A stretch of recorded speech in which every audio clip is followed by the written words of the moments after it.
I think the thing that stands out the most about Mike is he changed my life in a way that I could never repay him for, and he didn't expect to get anything back from it either, which is like unbelievable. I mean, I hit him up for coffee one day, and it went from asking him a couple questions to him giving me a phone call. And I mean, I was living in this just ghetto apartment with cockroaches running everywhere. True story. And now, like, my whole life and career was completely flipped around. I'm getting chills thinking about it just because of a coffee that we got. I don't know if I could ever I'm gonna start choking up. I don't know if I could ever repay you for that. Like, it was crazy. I mean, I can have a family, a house, like everything, just because I met you. I mean, it's unbelievable. That's awesome.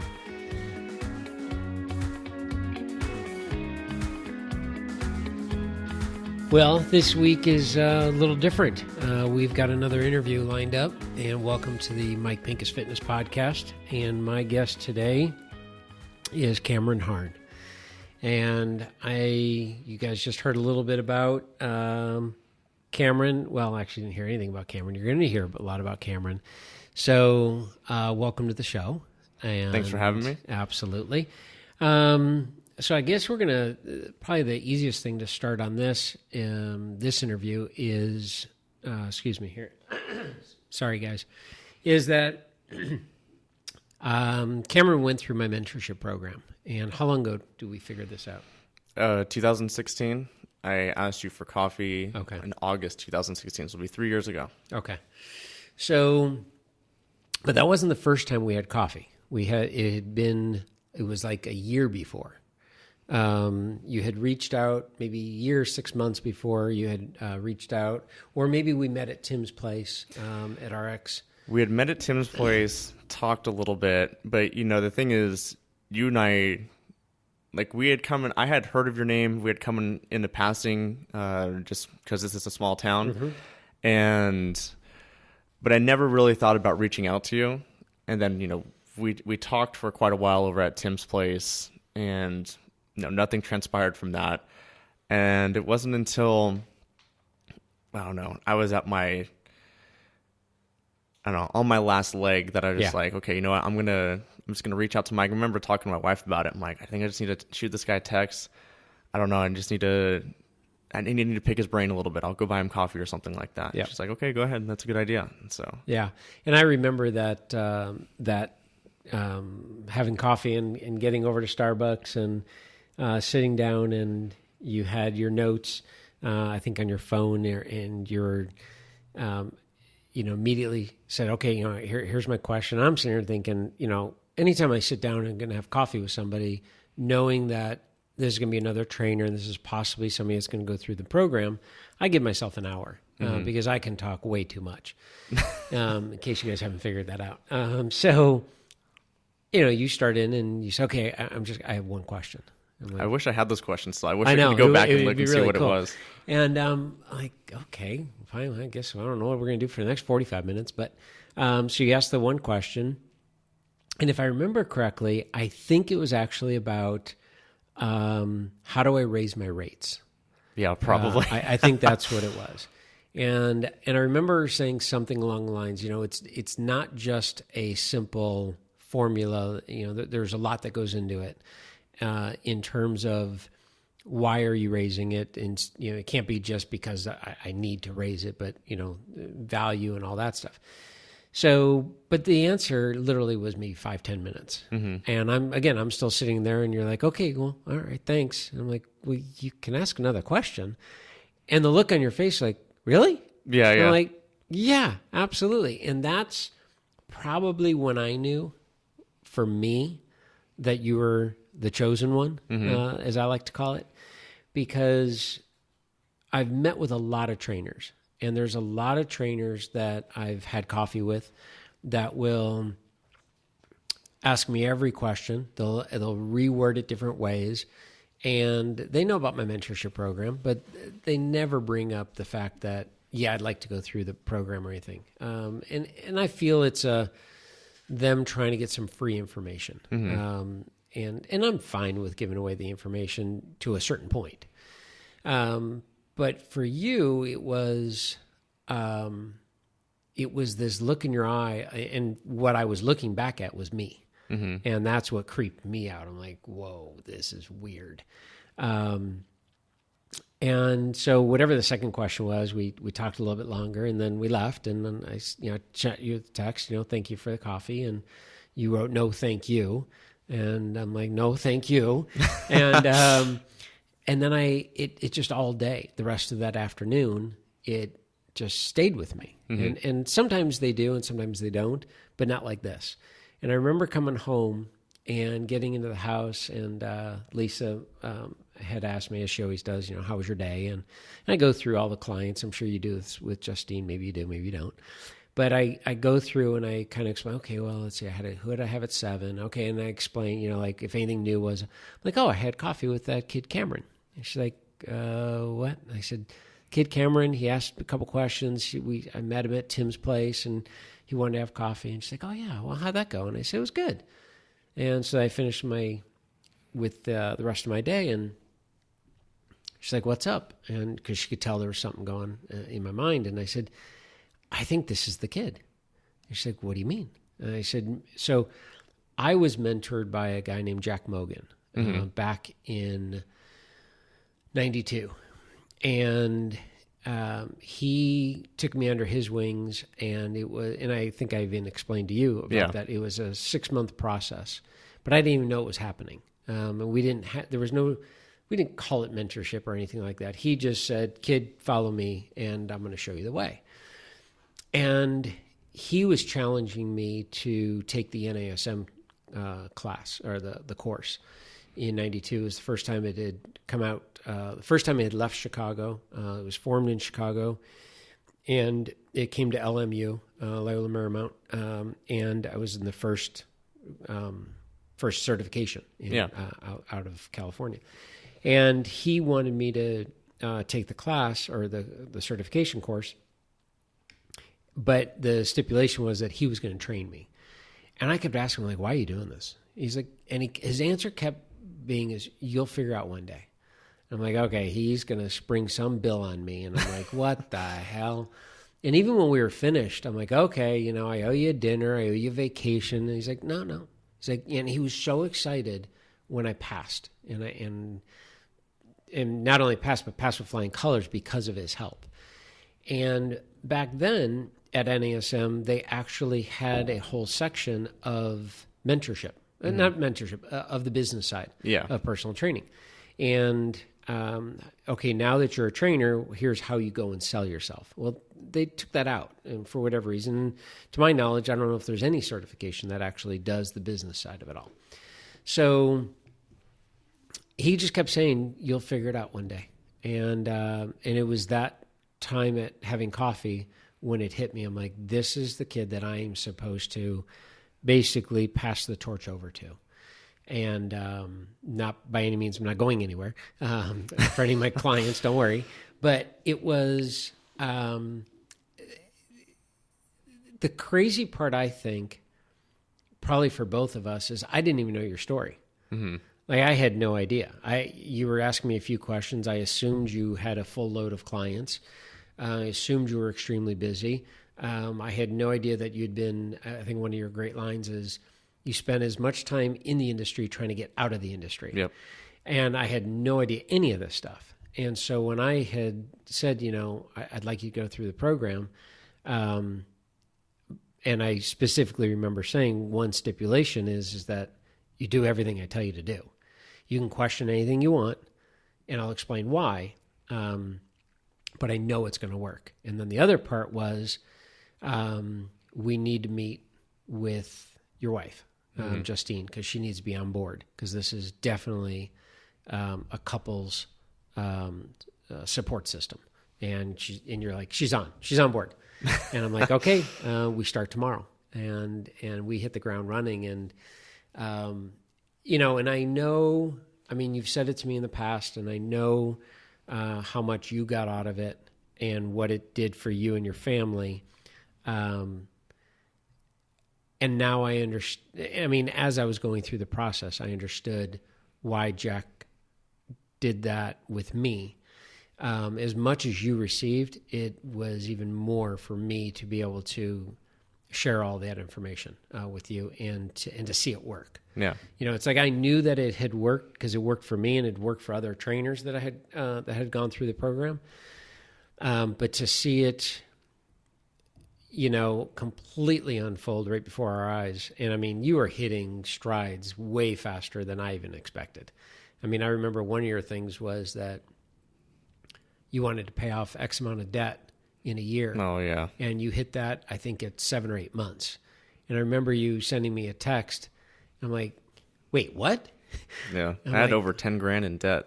Amazing. And I crushed it. That's amazing. Yeah. So, I, like anybody, it's hard to take the compliments, and I appreciate them. Coming from you, I absolutely appreciate it. It just, for me, solidified the whole reason, of why I do what I do. I have those moments, and I'm sure you do as a trainer, of your client, you're explaining something to a client and the light bulb goes on.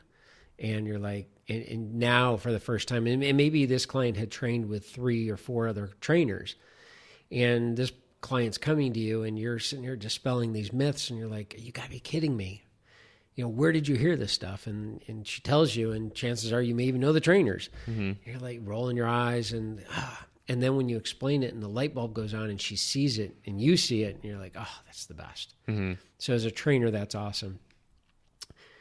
And I made the assumption that that's all I would ever get out of training, out of the training business.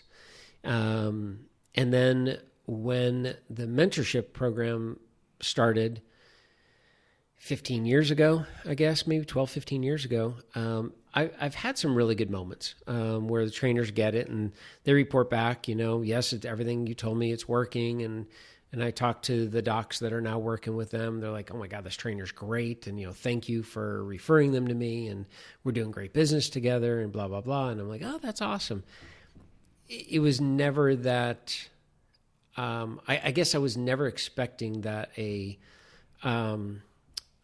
sense of fulfillment from this part of my business, because it was an accidental. I mean, I've talked to Michelle and Jonathan about the fact that I've never had a business plan. I've never written down an agenda.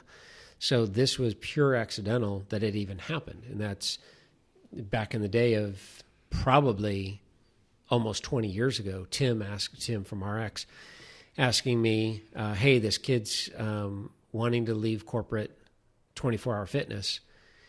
And he doesn't even know where to start. Will you talk to him? I'm like, sure, I'll talk to him. Yeah. And that's where it all started. So, but to have you go through it and witness it firsthand, I mean, trust me, I probably got as much excitement out of this as you did. So I love the fact that it worked for both of us. And with that, we're gonna get to know you a little better. All right. So first off, I do want to say that Cameron do you still have your podcast? Are you still doing some?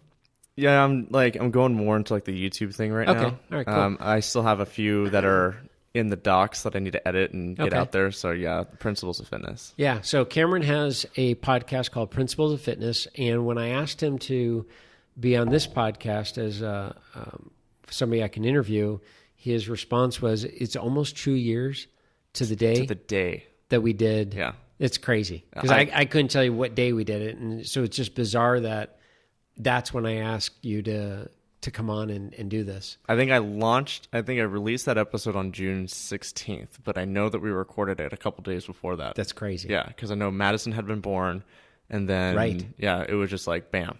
Oh my gosh. Wait, when is Madison's birthday? It's June 9th. Oh, dude, yeah. Yeah, 2017. Absolutely, really close. That's freaky. I know. So anyways, if you guys get a chance, where can they find Principles of Fitness?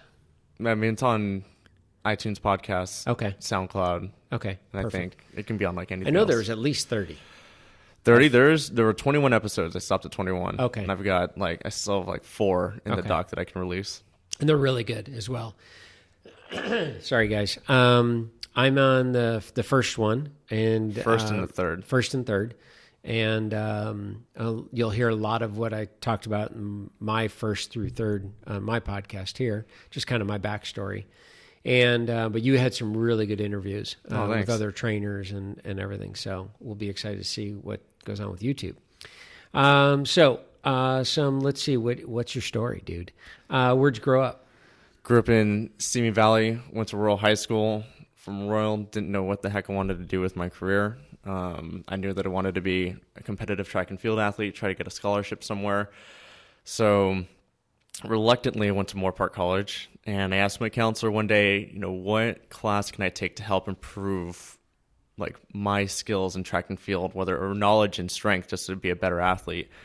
And she goes, I think I got the class for you. And it was the second semester of Jeff Kryle's Introduction to Personal Training class.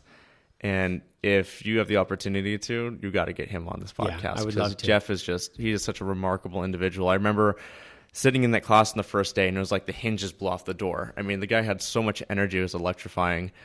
And, I was just like, Kid in the Candy Store isn't quite what I'd say. It was every word that came out of his mouth, you were just like awestruck. You're like, oh my gosh, this is amazing. Just how passionate he was about the fitness industry. I just got hooked. Yeah. And what was he teaching about the industry? Is it how to become a trainer? it was like an introduction to NASM. Okay. So it was just taking you through the NASM textbook and preparing you to go take the test. Oh, wow. He does that through NASM, ACE, and NSCA. Okay. Now he has an internship program that he takes. So for anybody who's gone through those 3 classes, you can go and apply for his internship program, and then he gives you hands-on experience with the staff at Moore Park College, and you learn about selling, about training, programming. Awesome. I mean, it's very immersive, the way that he has this thing structured. And, I mean, he's got so many connections. I mean, you could go anywhere in the fitness industry. That's awesome. Yeah. Yeah, I've heard amazing things about him, and I've never met him, which is crazy because we're so close. That needs to stop. Yeah. Yeah, you got to meet him. Yeah, absolutely. All right, so you take his class. I take his class, and I'm just on fire about the fitness industry. I start training a couple friends, family members, and I'm really starting to get hooked into personal training. I'm like, this is really cool. I can't believe, one of the first clients that I trained was just this family friend of mine. He lost 50 pounds in a couple months, and it was unbelievable.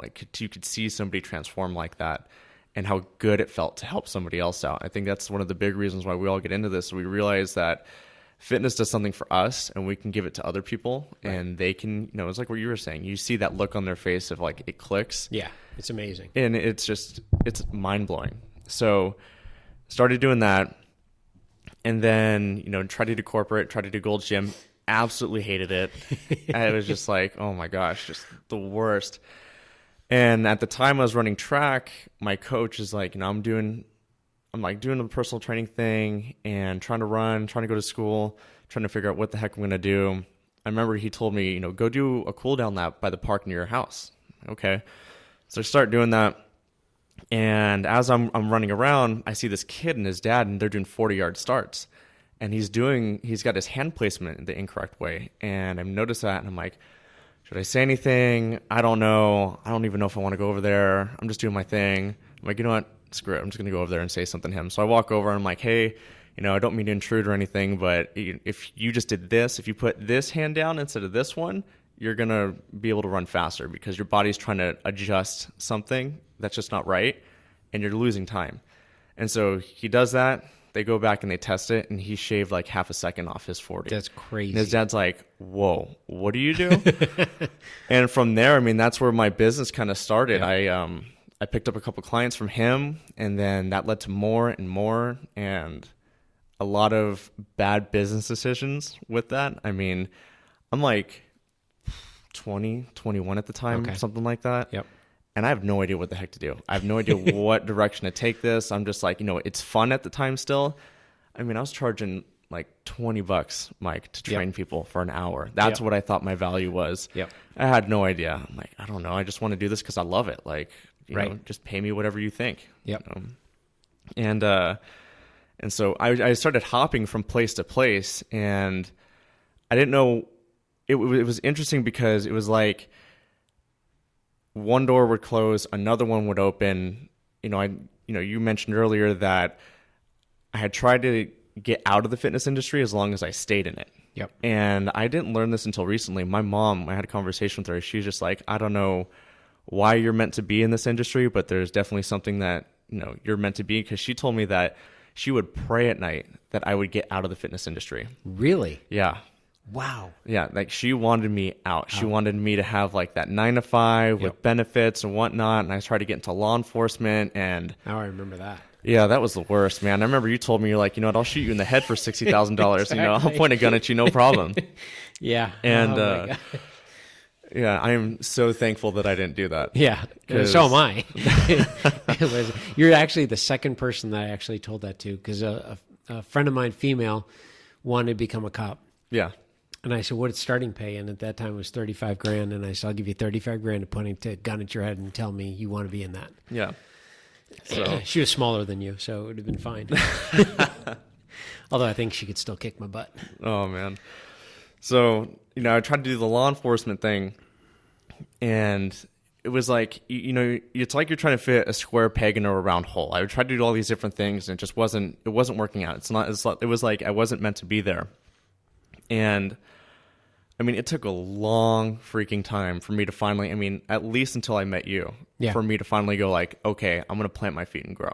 Like, I bounced from gym to gym. And then in 2014, when I met my wife, I was at Bas Rutten's Elite MMA, and I'm like, all right, I'm done going all over the place. I was working at Equinox and Woodland Hills, living in Simi, commuting out there at 4 a.m. to open up the gym, and then I would leave there at 11 o'clock at night, go back home, get home at 11:30 to go back to the gym at 4 a.m. the next day. Oh, yeah, my manager screwed me over at that shift. It was so bad.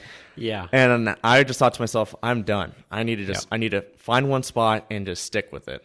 And so stuck at Bas Rutten's gym, and I got to grow my business. I got to make this thing happen no matter what. And I, little by little things started to come together, but it was just like I was missing something. I didn't know what it was. I'm like, how do I get more clients? How do I do this? Why am I seeing these people who, I won't even say. Yeah. Why am I seeing these people succeed, and why am I not there? Right. And I'm like, I would beat my head against the wall, and I hated it. Like, it was so frustrating to me because I felt as though I had more knowledge and experience. I had more drive. I wanted this because there was nothing else that I could do. Right. I didn't have a bachelor's degree, no associate's degree. It was like, okay, you're either going to go law enforcement, military, which there's nothing wrong with those things. I admire them. My son wants to go become a Navy SEAL, or, you got to make this personal training thing work out. Yep. And it was like I had everything going against me, right? My mom didn't want me to do it. I had, people tell me you got to go get a 9 to 5. And, so everybody when I would tell people that I was a personal trainer, it was as if I would tell, they would look at me with this look like, oh, you're just a step above a stripper. You're just like one notch above a stripper right there. Yep. Like, or it was this look like, oh, you're still trying to figure it out. Right. And I'd go, no, this is my career. Yeah. And I felt insecure about talking about to other people that I was a personal trainer. Right. It was, you try to come up with some different, fitness consultant on your business card. You try to change the verbiage any way you could. Anything. Yeah. And then when you and I had coffee, after I went through the whole program, I'm like, I'm a freaking personal trainer. Yep. And I'm proud to say it, because, I've got friends who are still trying to go to school, who are still working at bars and restaurants and whatnot, and I'm like, I'm sitting over here, I'm making 6 figures, and I'm providing for a family of 4 in Southern California, which is not easy in a pretty affluent neighborhood. Yep. It is just mind-blowing. It is. It's crazy. It's really funny. I had coffee again today with a potential trainer that's going to go through the program, And he's been a trainer for 7 years, oddly enough, real close, 26 years old. And he was kind of beating around the bush of how do I know this is the right program for me? And I said, look, I don't have a crystal ball to tell you what your life is going to be like, but I can kind of paint a picture of trainers I've worked with in the past, and I always use you as an example. And he has a 7-month-old daughter right now. Yeah. And I said, look, you're doing great right now. I said, it all depends on where you want to take this and how you see yourself. Yeah. And so I was explaining to him the type of clientele that I get to work with. And he was telling me the clientele that he has to work with because he's at a corporate gym. Yeah.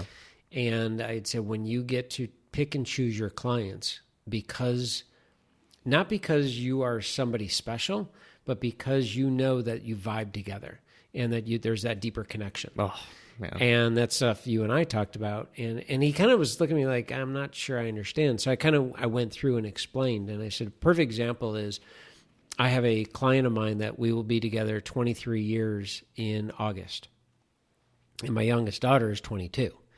And then his eyes lit up and he's like, oh my gosh. I said, yeah, he was there when she was born. And so when I explained to my daughter that, yes, mom and dad are raising you, and I said, but I hate to tell you this, you got about 20 people outside of us that are also raising you because they're who I go to. They've already done this before. It's so much more than just personal training and counting reps.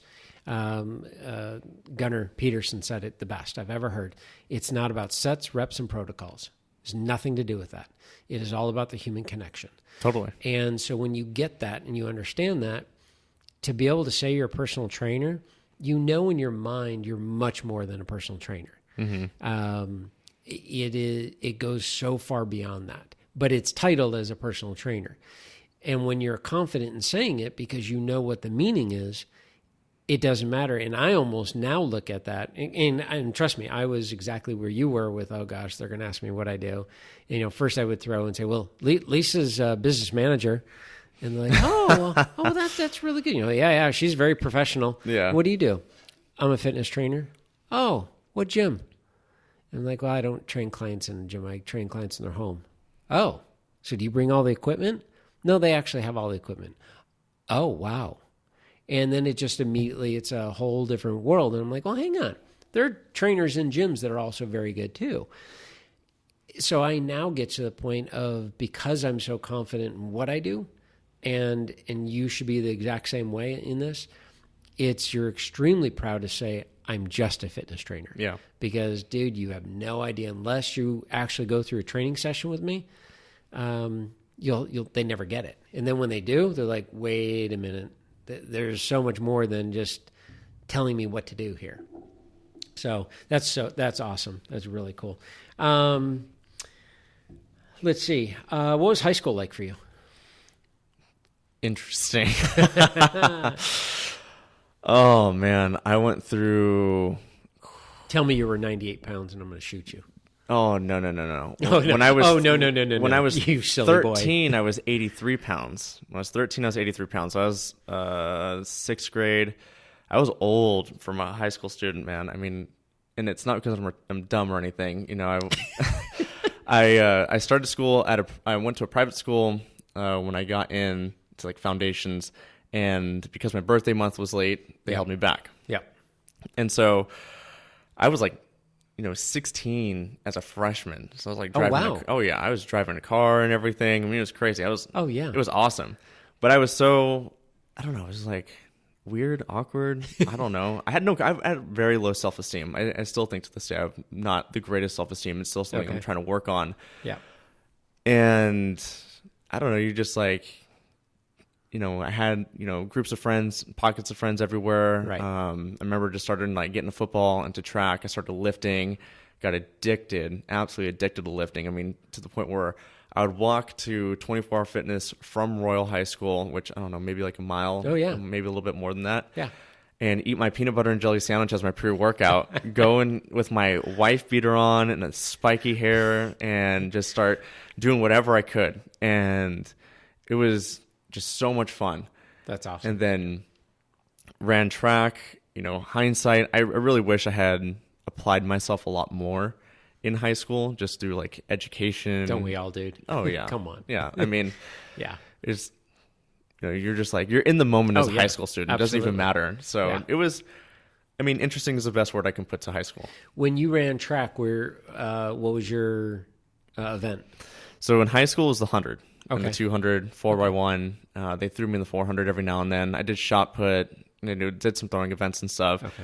When I got to Moore Park, I really started to gravitate towards the 400. There's just something about pain that I just really enjoyed. Really? Oh yeah, I loved it. It was just the more, because that's kind of what started for me with lifting, is anything that I was dealing with personally, emotionally, whatever I was dealing with, I could get it out through exercise. The more it hurt during exercise, the better it felt, and more like I couldn't feel what was going on inside. And then you'd finish and be like, oh my gosh, I feel so good right now. Yep. And so like I started running the 400 and just I loved it. I was obsessed with it. And I had this goal. I wanted to get under a 50-second 400 meter dash. And I did it 49:52. And it was just unbelievable. And then, some transitions happened. I got a new coach. I started running more longer distances and stuff. Right. And I lost a lot of power. And so, that's 400, 200. Those were my jams. What do you remember what you weighed at graduation? From high school? Yeah. Oh, man, I was huge. I was 198. Were you really? I was jacked. Oh, yeah. Wow. I was so big. In fact, it's funny because... It's similar. We were actually very similar. Oh, yeah? Yeah. Just minus the one. I mean, I wasn't far off. Oh, my gosh. Yeah, just 100 pounds or anything. Yeah, it's nothing. 198. Wow. Well, it was because... That's got to be big for a 400, isn't it? So I was running the 100 at that time. Okay. And so it was my sophomore year. I was playing football, and I really wanted to get just bigger, stronger for football. And I started taking these weight gainer protein shakes. The ones that look like a laundry detergent scoop for your protein, and it's like 700 calories. I was taking two scoops of those, the whole thing of milk. I remember this one time, those like big gulps from like 7-Eleven or something? Well, I had like a Starbucks one. It was like 64 ounces maybe. It was huge. I had that with the 2 scoops of protein. I drank the whole thing. I sat down on the couch and I go, I'm going to throw up. Walk over the sink. I'm like, such a good investment. Wow. Oh my gosh. It was so dumb. And so the thing that changed it is I go to track one day. My coach is taking roll call. I'll never forget this. And she's going, so-and-so, so-and-so. She gets to me. She goes, Cameron Harn. She looks down at the board, looks up at me, looks down at the board and goes, you need to do some sit-ups. And I was oh, dang. And so started shedding a bunch of weight after that moment my sophomore year, but then started doing more bodybuilding type exercises as I progressed and learned more about fitness, and then just got bigger and bigger and bigger.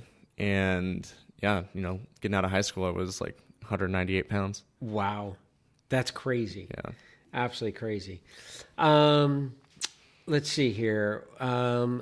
You talked about spending as much time in the industry, in the fitness industry, as trying to get out of the fitness industry.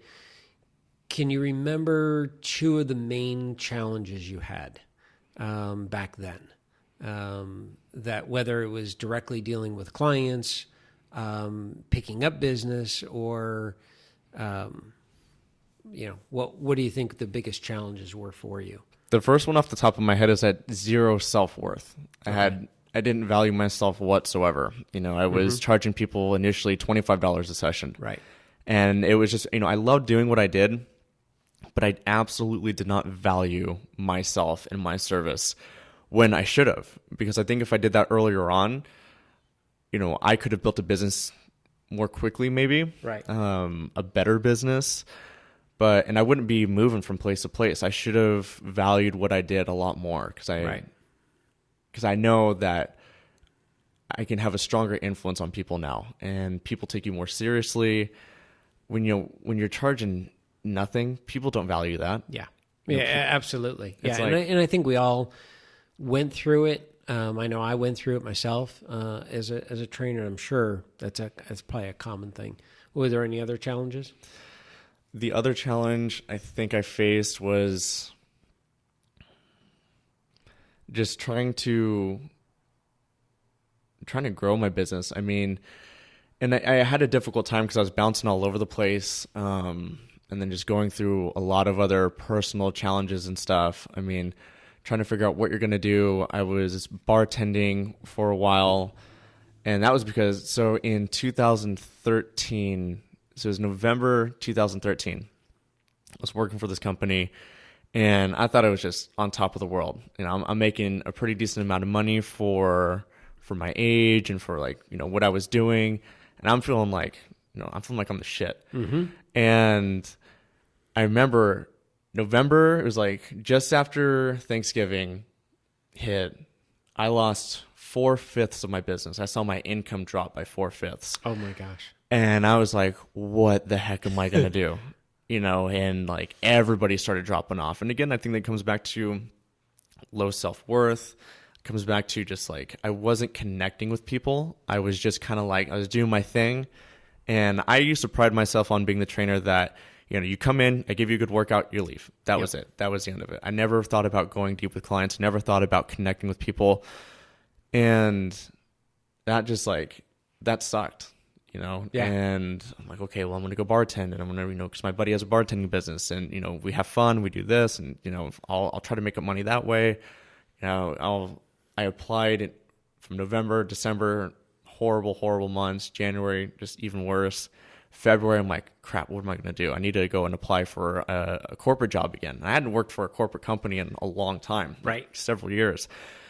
And I'm like, okay, I got a friend who works for Equinox. I'm going to go and apply for there. And so I went over, did that, worked for Equinox in Woodland Hills, and was just like, again, corporate. I'm like, oh yeah, this does suck a lot. And my manager ended up accusing me of stealing clients from the gym and making all these just ridiculous accusations on me. And I remember sitting there in the office with him because he tried to write me up for missing this meeting that we had at Equinox. Am I allowed to say that? I don't know. Sure. The corporate club. They're equal opportunity. Yeah, I don't know. Whatever. Absolutely. I don't want to get you in trouble, Mike. No, you're not getting me in trouble at all. Trust me, I've said way worse if anyone's coming after me. All right, There's a lot more things they can come after me for. So I remember sitting in the office, and this manager, he's going like, okay, let's talk about, you missing this meeting. And he had the paper on the desk he was going to write me up with. And I'm like, I told, because they had two managers for the company. And I told her I had jury duty. And he's like, oh. And you could see, he's like, shit, I can't write him up now. You can't legally, you cannot write me up for missing for jury duty. Yep. And then he goes, well, why didn't you tell us a week ago? And I'm like, it doesn't matter because you have to call in the day to see if you're going to go. And that happened to be the day. And I told her, hey, I might be gone. And so he throws that away. And then he goes, okay, well, let's talk about your performance. And, this has been declining, but you've been getting busier at your other location. What's going on? And I'm like, are you accusing me of stealing clients from this gym? And you could see he was just like, oh, man. I go, you know what? Why don't you consider this my 2 weeks? I'm done. Nice.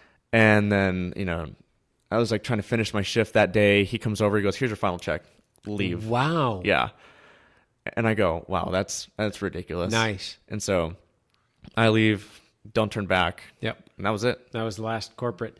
One of my answers for you, and you mentioned it briefly there, but one of my answers for you as far as challenges that you faced back then, and real quick, this is what's kind of funny about, it's unique, I think, about my program, the mentorship program, is that I don't teach trainers how to train. Mm-hmm. I make the assumption you know how to train. Yeah. And if you don't, go to NASM, get certified, and then let's talk. You and I didn't even have this conversation because you were, again, I assumed you just need some tweaking. That's all.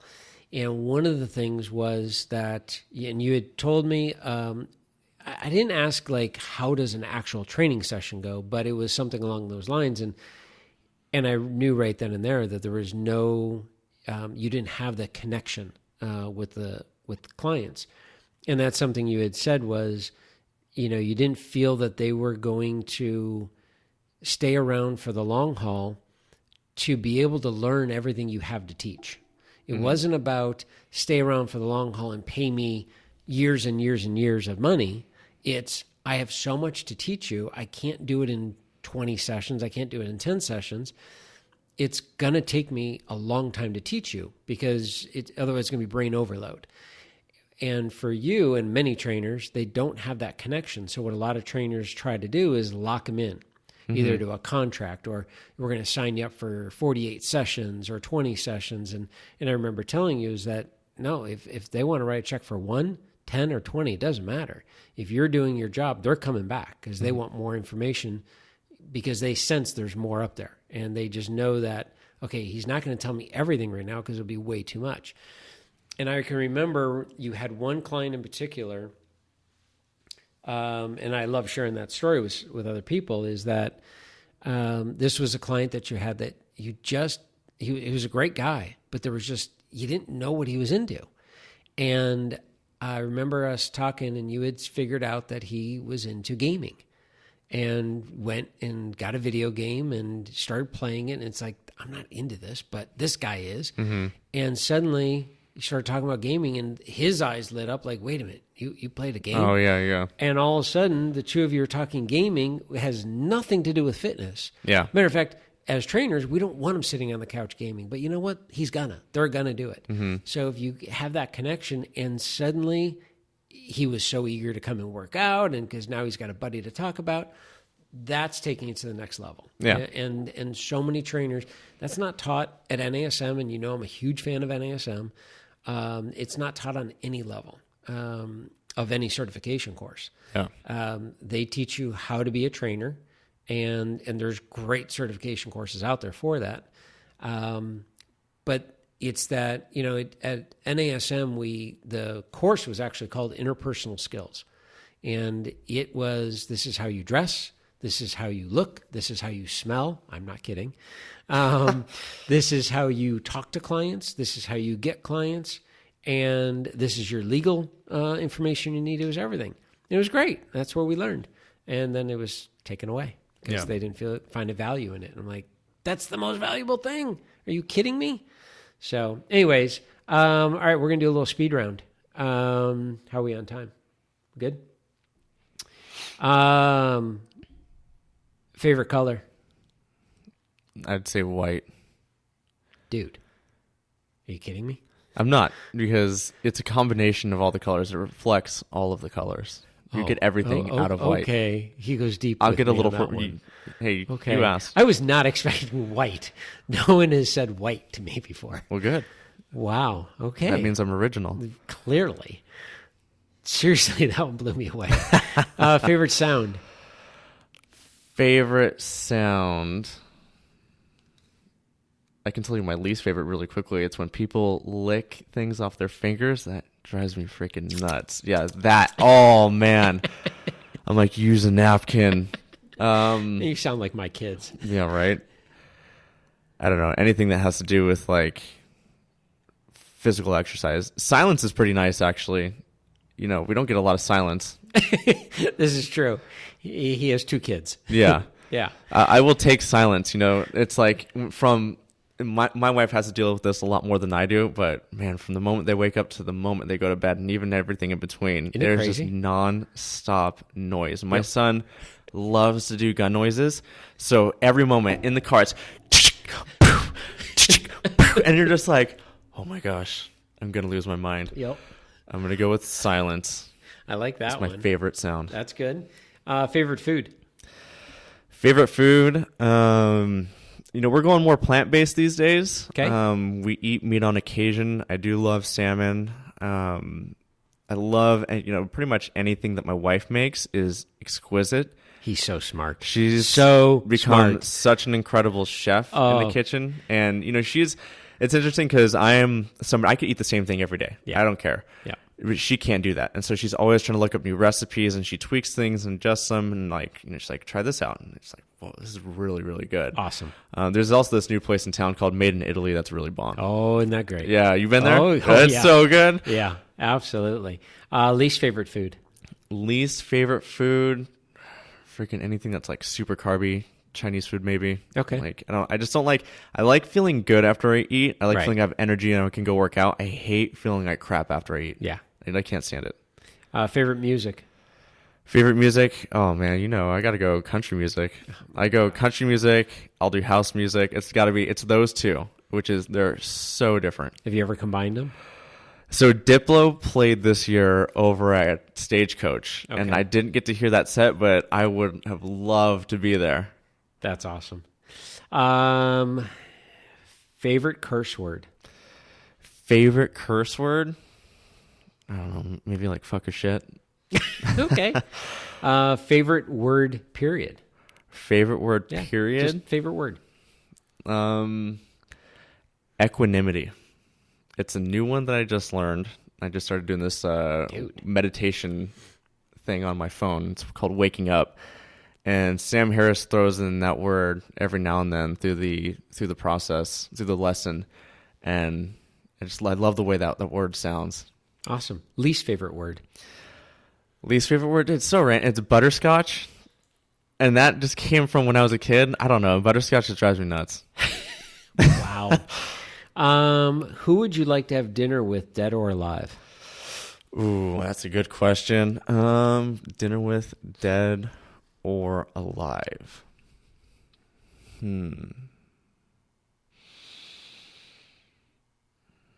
The first...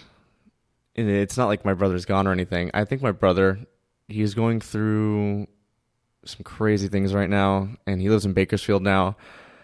I think I'd love to have a dinner that didn't end with him, and to connect with him, because we were so close as kids, and then, like high school and middle school, we drifted apart, and, I know he really looked up to me, and I don't know, it's just like, he's a different person now.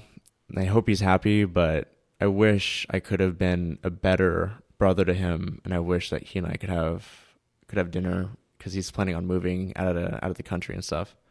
So probably sounds like a phone call is in order. Yeah, a phone call. I mean, there's a lot that I need to do. If you won the lottery, what would change? Nothing. I'd still train. I'd still try to grow my business. I'd probably spend money on like stuff like equipment and stuff that you have, trying to outsource a little bit more. Yep. Not be so stressed out about like the time crunch, and maybe just take my family on trips and stuff. Awesome. And last one, what do you want to be known for? What's on your tombstone? Oh man, what do I want to be known for?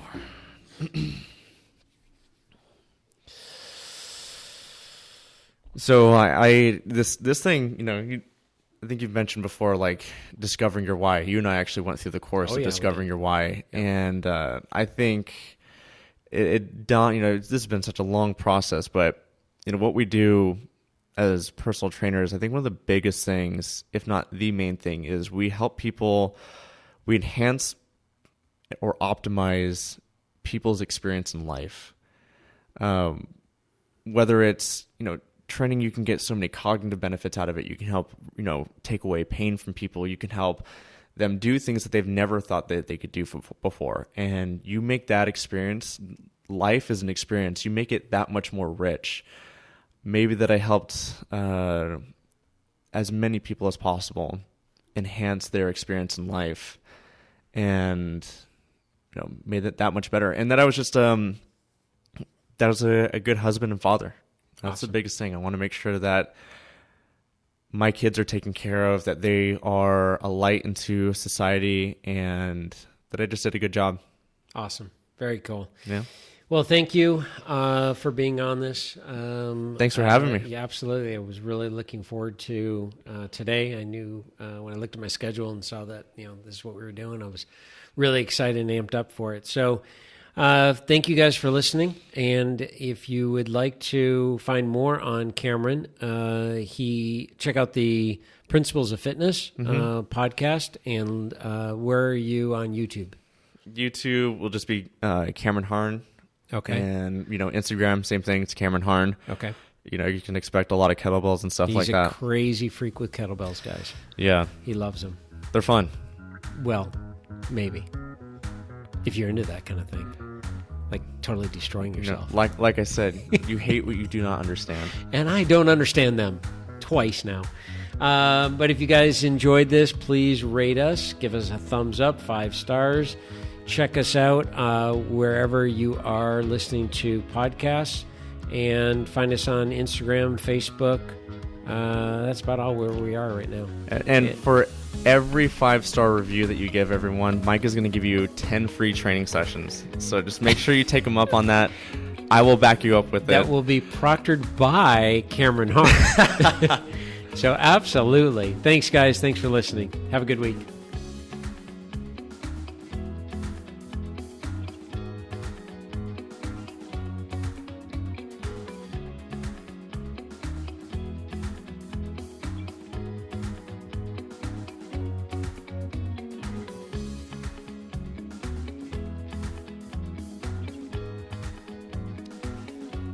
White?